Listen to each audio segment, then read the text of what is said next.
I asked a friend the other day if he thought he was going to heaven.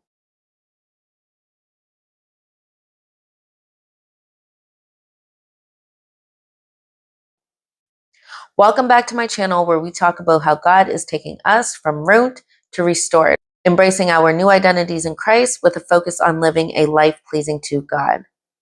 I want to share a real conversation that I had with a friend the other day.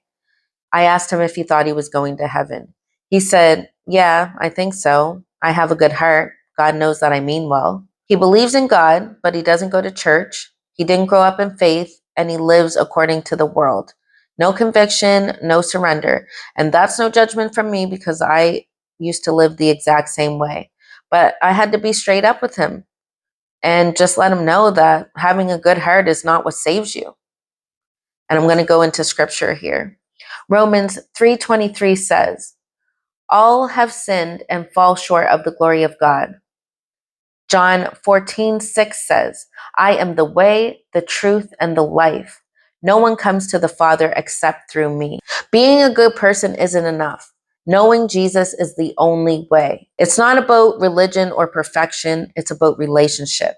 If you have not accepted Jesus Christ as your Lord and Savior, if you haven't repented and surrendered, then you don't truly know him. But the good news is, you still can.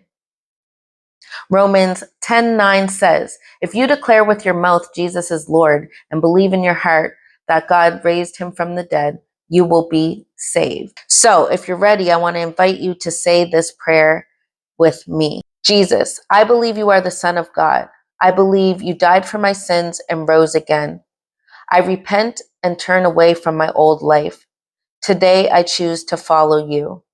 Be my Lord and Savior. Amen.